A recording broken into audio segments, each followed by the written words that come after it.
guys, this is me, Valorian, and this is going to be another War Machine Battle Report. And right now, we are in the Alberta War Machine Invitational. All year, I've been working hard, getting points, so I can be part of the top 16 in the province to go to this event. It's an elimination event, and right now, I'm in round 3. I am one of the last 4 players left. I am so happy. It's been a hard road here so far with 2 very tough matchups that I would have to say were not in my favor going into them, and now it's looking a lot better. Now I say that because even though I'm up against Andrew, and Andrew is a really great player, we always go back and forth on who's able to win between Texas and Sevy2.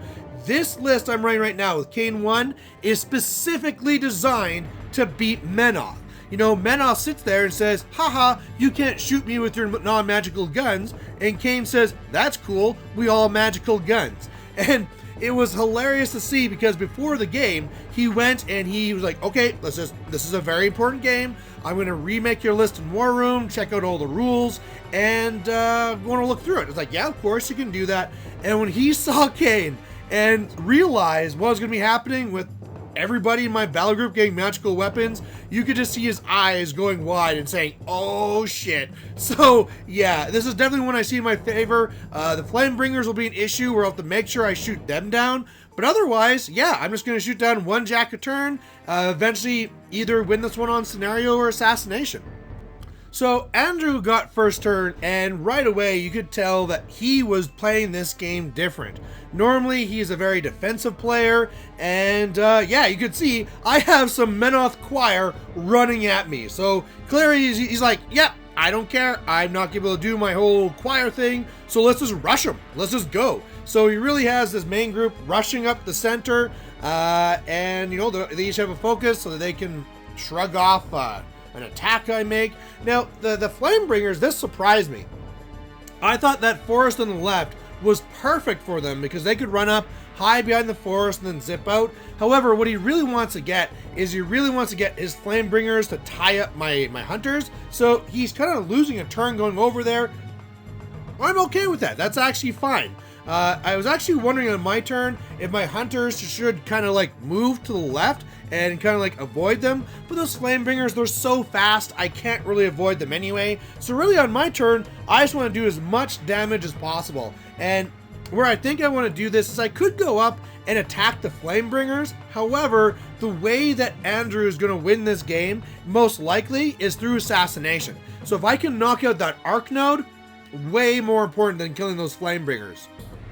So that's what I do. Everything goes into his arc node there. I didn't have actually one that goes after a Flamebringer and kills 1 Flamebringer. Otherwise, Archduke is getting ready to run to his flag. But yeah, the arc node is really hurt. I don't take out the arc node though. I just didn't do enough damage to it. I had a couple of shots that missed. But yeah, I at least did quite a bit of damage to it to the point where it's not going to be a huge concern anymore. Caine is way far back to make sure I'm going to be okay and safe. And yeah, that's pretty much it. So on his turn, it is still go. So again, I gotta really stress the fact this is really different playing for Andrew. Normally, he's defensive, he bricks up, and he is not doing that. He is rushing up here. Even Sevy getting pretty far up there as well. So his Flamebringers, of course, they run up to engage me. The choir, they run up to engage me. And the Jacks, they're running up as well. So I'm now in a very interesting spot because clearly I need to go and do this. I can't pull back. I can't slowly shoot these things down. He is taking that option away from me. So what I need to do there is get in there and destroy this stuff. Now, the problem is that he has that Jack in the back. I always forget its name, but it's going to mess you up if you have an upkeep on you. So I would love to have Arcane Shield on me, but if I do that, it's just going to make him hit me even harder. So what I could do is I could go after the Reckoners in the front, or I could be going off and I could actually charge him there in the back. And I think that's what I'm going to go for. The Reckoners, they don't really hit that hard. If I take out the guy in the back, I should be pretty good. I'll be tying up his arc node. Meanwhile, I got these Flamebringers. And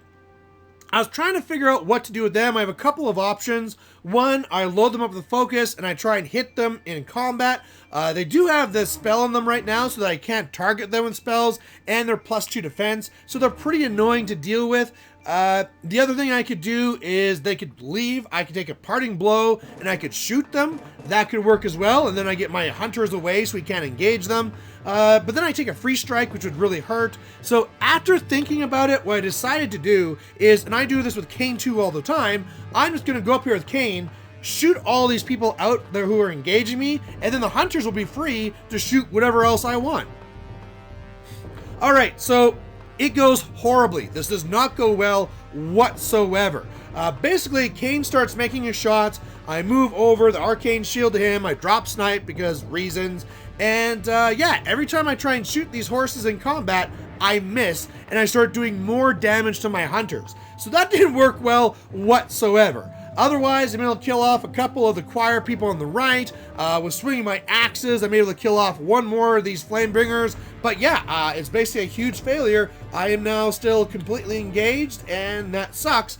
And meanwhile, the Stormwall, who charges his guy in the back, doesn't really do well. I mean, as expected, he uses focus to ignore my charge attack. I get a couple of bot attacks after that, but yeah. I take out his Cortex, but he's still there and still very strong. I did try potting the 2 Reckoners because, hey, if I do any damage, they're disrupted. Unfortunately, I did no damage, but yeah, this is now getting kind of messy and is not at all what I wanted to have happen. So on his turn, he's starting to swing back. He's starting to really go after the Stormwall and does a lot of damage, but luckily for me, it survives on like 2 boxes. It's also on fire, so that's dangerous, but yeah, it's in a lot of trouble. One of the stupid things I did, though, is that when it went over there and Caine went over here, it is like 14.1 inches away, so I cannot give it any more focus. That was so stupid. I'm so mad at me. Meanwhile, Sevy staying back, he's staying safe. The Flamebringers, they're slicing up and they're doing damage. Of course, at this point, I've been better off taking 1 free strike and backing away, but you know, this is starting to fall apart and it's not the way I want it to go. So really, I just need that Stormwall to do some more damage. I really, really need to kill these Flamebringers, and yeah, I need to start getting something going. So I go with what I probably should have done before, load up my hunters, they start swinging those axes, they kill all the Flamebringers, so they're gone. I don't care about them anymore. All the choir are dead. Archduke runs to his flag to score over there, and meanwhile, I do a little bit of swinging on his jacks there with my Stormwall. I managed to take out the Arc Node from the Arc Nodes. That's really important. But yeah, that's really it. My other guys there, the Hunters, are doing a little bit of damage to the Reckoner, which you use as a proxy base now. Strange Ways has come over to contest my flag because I know Stormwall is going down. And yeah, I've done some stuff, but man, I really wish I would have done this stuff last turn so that now all my hunters could have actually done damage to his jacks instead. So on his turn, of course, Stormwall goes down. 1 Reckoner destroys 1 hunter. The other hunter comes in to engage the other ones.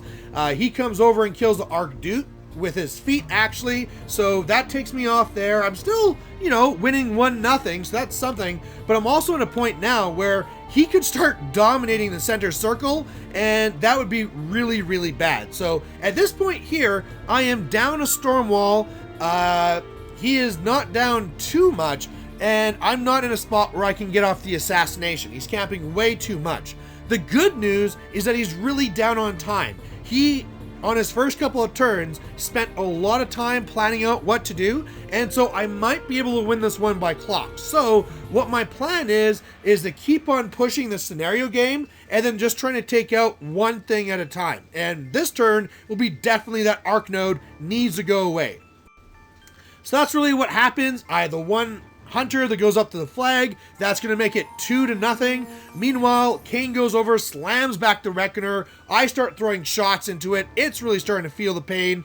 Otherwise, I had kind of hoped I could do something on the left and maybe kill that Reckoner, but that didn't really come through. So there's Strange Ways standing on my flag for no good reason. Oh no, that's why he's there. He's there because he did a spray trying to disrupt. And he didn't disrupt, but whatever, you might as well try, right? So otherwise, you know, I got some more things in the zone. I'm towing in here. I'm up on scenario. I just really got to start killing off these heavies. So on his turn, he's able to run over there with Roven to contest, so no more scoring for me. However, he easily goes over and kills Strangeways. Now he's scoring on my flag, so that's going to make it 2-1 for me. And yeah, kills another Hunter, and I got these guys here. So what I really need to do now is I need to slam away this Reckoner again, and then just keep on shooting, hopefully kill off Roven so I can just keep on scoring up there, and then that's going to make it really hard for him. If I kill Roven right now, well, what's he going to go and contest with? Sevy can't contest, so he'll be in a really bad spot if I can do that. And unfortunately, this turn really didn't go the way I wanted to. Caine goes, he's able to slam away the Reckoner, that's great. He doesn't go very far. You know, I would have loved it if I would have slammed him into the other Jack and all that cool stuff, but he doesn't go that far. Meanwhile, he then aims, tries to shoot Roven, and misses. And as usual, I do more damage to my own Hunter, so that sucked. Meanwhile, the one Hunter number 3 shifted over to contest the flag, did a little bit more damage, and then I just tried to do everything to kill off Roven, because if I did, then the Squire could run in to control, or the Hunter could, or something. Like right now, the Hunter actually went around to stab him in the back to try and do that, and it just all failed. I could not kill Roven, and so whereas right now I really wanted to be up here and being 3-1, and he had nothing to really contest with, now it is still 2-1, and he is ready to now start turning around this game. So this is not the way I want this game to go. So then on his turn, he easily kills the Hunter on the left side, scores on my flag. That's going to make it 2-2. Otherwise, Sevy's coming in here. He's attacking my Hunter. Doesn't take it down. But yeah, I'm in a very interesting spot here where it's 2-2. I am not going up on the scenario like I was hoping. He's very close to scoring on the center. My good news, though, is that he's so far down on time that if I can keep this scenario game at least tied, then this will be something that I believe he can't win on because of clock. So what I do to try and really make this happen is on the left here, I have Junior run over. He's going to contest the flag. That's awesome. Meanwhile, I'm attacking the Reckoner in the middle, still just trying to take out whatever systems I can. Finally, I kill Roven, so he's out of here. And then Caine, with Arcane Shield and camping everything he can, runs to the flag to score on his flag. So now, this makes it 3-2. Again, he has a really hard time contesting, and he's down to almost no time, so he's going to be extremely fast.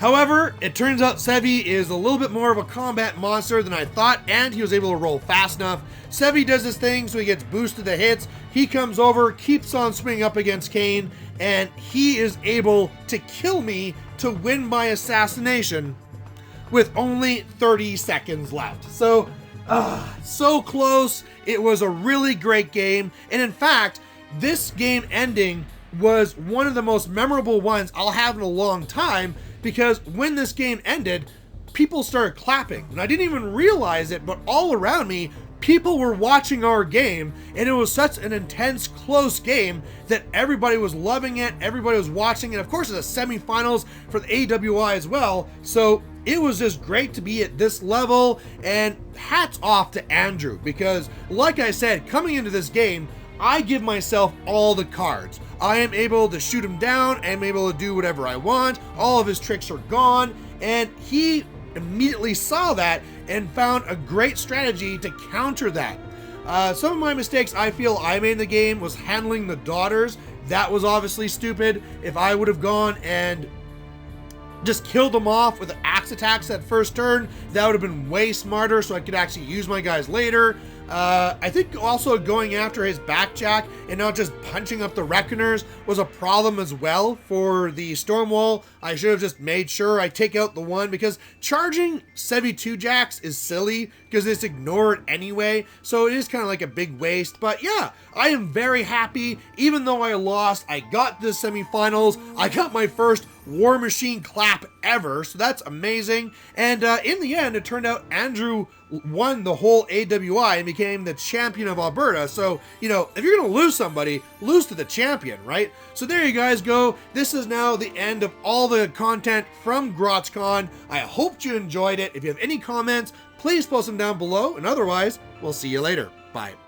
Hey there, if you liked watching this video, please go down and give it a like down below you here. And if you have any concerns or questions or comments, please put those in the comment section as well. You know, the best way for me to give you what you want to see is if you tell me what you like seeing and what you don't like seeing. So otherwise, thanks for watching, and we'll catch you later.